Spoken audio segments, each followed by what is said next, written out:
नमस्कार, आप देख रहे हैं नई आवाज न्यूज चैनल। मैं हूं आपके साथ अंशु शर्मा। रुक करते हैं खास खबरों की ओर।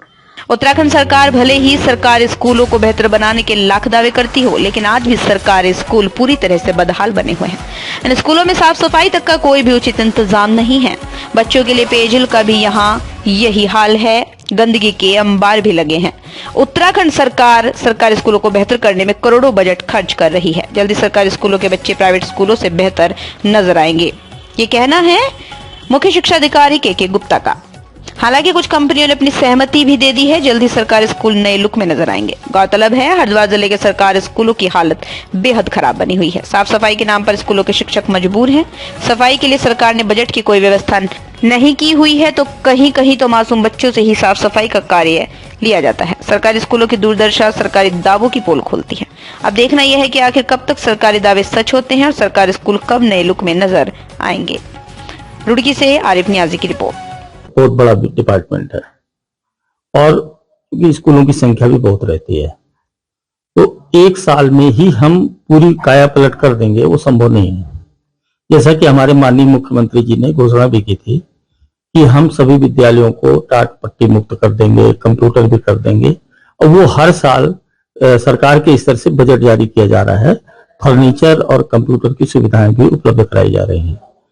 विद्यालयों के जो पुनर्निर्माण है या उनके मरम्मत के लिए है, उस पर भी विभिन्न मदों में धनराशि जारी की जा रही है। जहां तक जनपद हरिद्वार की बात है, क्योंकि इसमें सरकारी डिपार्टमेंट के साथ साथ हमें सामाजिक सहयोग की भी जरूरत होती है, तो विभिन्न जो हमारे कारपोरेट सेक्टर हैं उनके द्वारा CSR के अंतर्गत भी विद्यालयों के मरम्मत, उनके रिनोवेशन, रंग रोगन का कार्य या गुणवत्ता सुधारने के लिए कुछ प्रयास किए जा रहे हैं। क्योंकि ये एक बड़ा डिपार्टमेंट है, तो हम ये कह दें कि रातों रात हम सब कुछ बदल देंगे तो वो तो संभव नहीं है। लेकिन आप निकट भविष्य में देखेंगे कि हमारी व्यवस्था बहुत अच्छी होगी, जो हम निजी विद्यालयों की भांति स्कूलों को कर। इसमें आप ये कर सकते हैं कि जहां तक सफाई कर्मी की बात है, तो विद्यालयों में सफाई कर्मियों की कमी है और उसके लिए सरकार ने एक व्यवस्था की है कि क्लस्टर वाइज सफाई कर्मियों की व्यवस्था किया जाना है। और उसमें अगर ये व्यवस्था हो जाती है तो विद्यालयों में साफ सफाई भी दिखेगी।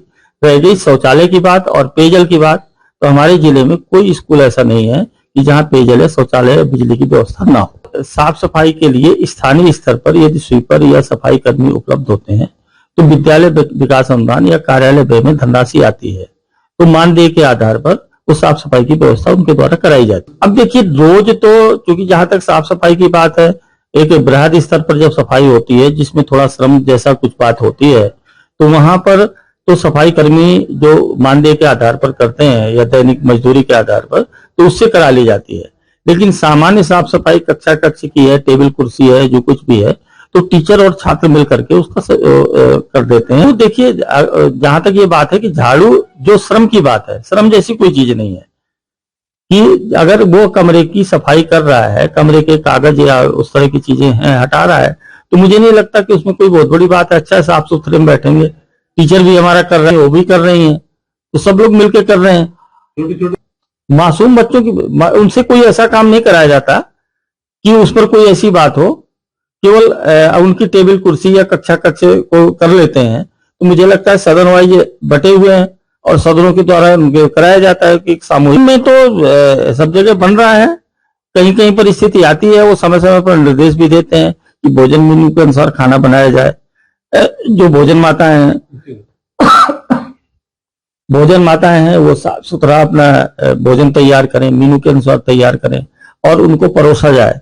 जहां पर ऐसा कुछ दिखता भी है तो उनको हम समय समय पर इंस्ट्रक्शन भी देते हैं।